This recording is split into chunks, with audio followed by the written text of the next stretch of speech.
Magandang araw po mga kaibigan, lalong-lalo na sa mga kasamaan po natin sa industriya ng construction. Ayan, ito po yung Morgan na panic exit device.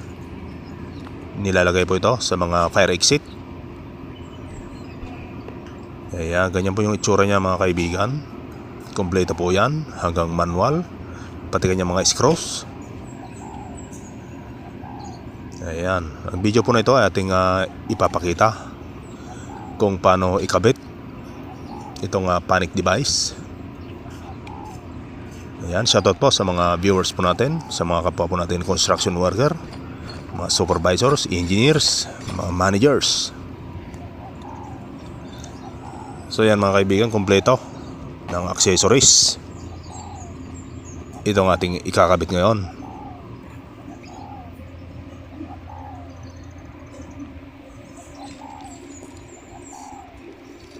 Ayan mga kaibigan, shoutout po sa mga viewers po natin overseas. Ayan, kung magustuhan mo po itong video na to, ay huwag kalimutang mag-subscribe. Pindutin ang notification bell para updated po kayo sa mga susunod po nating i-upload na video. Ayan, napakakinis mga kaibigan. Panic device.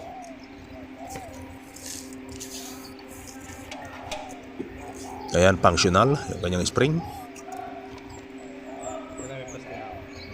Plastic na ikatan. Buo na yan kaibigan na ikakabit. Hindi mo na kailangang baklasin yan o paghiwa-hiwalayin. Yung magkabilang dulo lamang yung binubuksan dyan para matanggal yung cap. At para ibabalik din kung nakakabit na siya sa mismong panel door. Ayan, meron din po siyang manual. Kung hindi kabisado, pag-aralang mabuti yung kanyang plano. Ayan mga kaibigan, kompletos recados.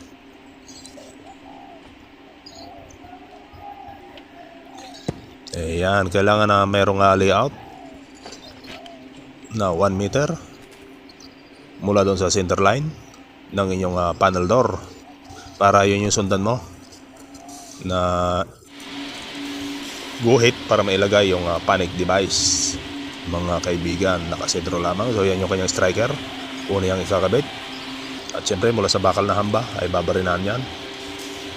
Ilapat mo lang yung striker mga kaibigan at lapisan mo para may guide ka. Ayan, bubutasin na lang.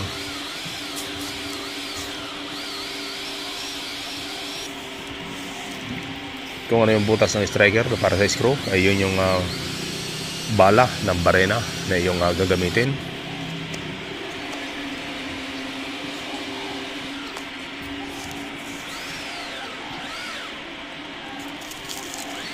Ayan, siyempre medyo matigas yan kaibigan dahil steel door jump yan or hamba na bakal, kasi para exit yan. Ito yung mga ikakabit pa natin. Mayroon din tayo mga door closer. So natapos mga kaibigan yung pagkakabit yan ng mga lock set. Yung sunod naman yan yung mga panic device at mga door closer. Kung may katanungan po kayo, pwede po yung mag-comment sa ating comment section dito sa ating channel. Ayan, halo-halo po yung ating ina-upload dito ng mga video mga kaibigan. Mayroong bonsai, mayroon tungkol sa construction, at iba pa. Ayan, nilagay na yung striker mga kaibigan. Ayan, sunod na yung panic device. Didikit mo lang yan, yung pinakalak niyan mga kaibigan, para masundan mo. Hindi mo na kailangan magsukat-sukat yan. Basta may layout na 1 meter at nakasentro yan, yan yung susundan mo. Isintro mo yung panic device mga kaibigan. Ayan, lapisan mo ulit kung saan mo siya ipipix or babarinahan para hindi ka malito. Ayan, yung butas lang na maliit na yan.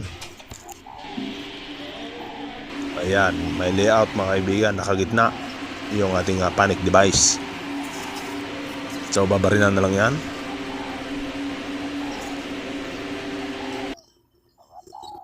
Pansaran mo muna ng concrete nail para madaling bumaon yung tanim ng barena mo. Ganyan yung discard dyan mga kaibigan sa mga steel door na kailangang butasin. Excuse me po. So yan, ilagay na yung holder dito sa kabilang dulo.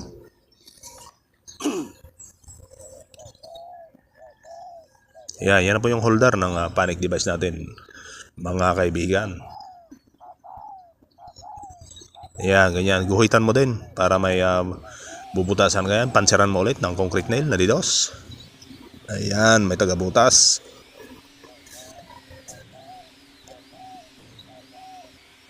Pag nasugatan mo na yan mga kaibigan, ay madali nang bumaon yung talim ng barena. O diba, napakabilis kasi may panser na.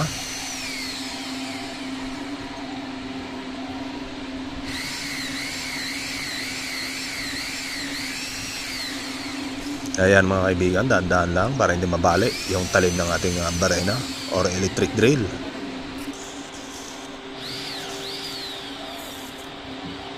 Ayan, condo building pala itong aming ginagawa mga kaibigan, na pag-aari ng Rockwell Land Corporation.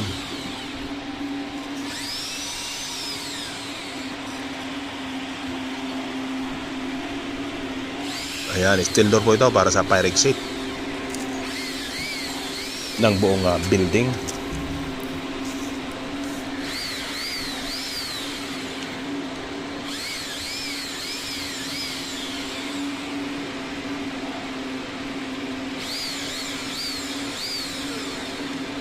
So ganyan lang mga kaibigan. Ayan, dahan-dahan lang yung pagbarena natin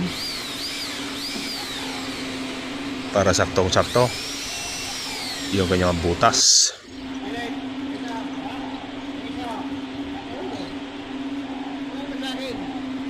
So ayan na, inilagay na yung holder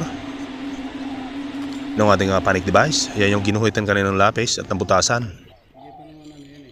Ayan, isusuot mo lang yung panic device. Yan, may ipit na po yan. Ayan, ganyan lang mga kaibigan. Tapos fix mo na yung screw.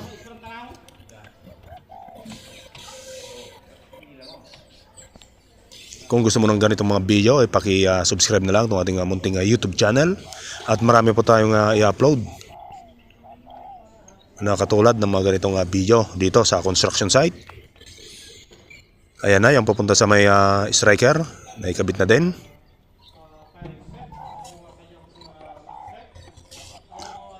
Yan yung holder papunta doon sa may striker mga kaibigan, sa may hamba. Yan yung maglalak. Yan, huwag kalimutan maglagay ng layout para dyan mo isentro yung panic device. At syempre yung striker, kailangan may layout ka rin doon para magtagpo sila.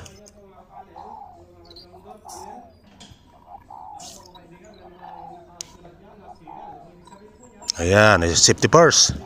Sa mga kasamaan po natin sa construction, lagi po tayong mag-iingat para sa ating mga pamilya. Lalo na ngayon na magdi-December. Ayan, mag-iingat po tayo palagi mga kaibigan. Ayan. Kung matutunan mo itong pagkakabit nito mga kaibigan, ay matitira ka kung saan man ginagawa yung mga buildings na malalaki. Kasi ikaw yung huling magkakabit ng mga yan. Lalo na sa fire exit, lalo kung mga matataas na building. Ayan, nailagay na yung cover. Ito na lang sa may striker, yung huli. O, ganyan lang mga kaibigan, no? Diba? Nakakabit na. Okay na, nakikabit na yung cover.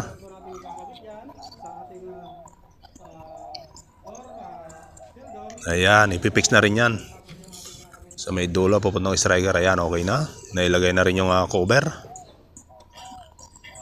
Ingatan po natin na magasgas itong ating kinakabit, para hindi maging fans list pag mag-inspect yung quality control engineers, para hindi doble trabaho. Yan, nilalagay na yung screw para dyan sa cover nan. So yan, functional yung kanyang spring. Yan yung lock papuntang striker. Ayan, ayan mga kaibigan, ayan. Okay. Pinipindot-pindot lang yan para magbukas.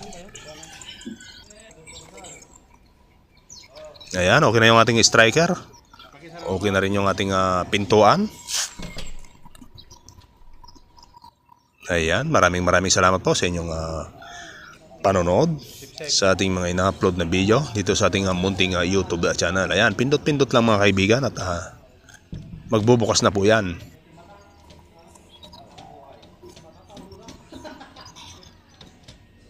Ayan, balutin po natin pagkatapos ikabit para hindi marumihan o hindi magasgasan dahil marami pa pong gumagawa. Tulad ng mga pintor, mga mason, mga electrical, mga tubero. Ayan, maraming salamat po mga kaibigan.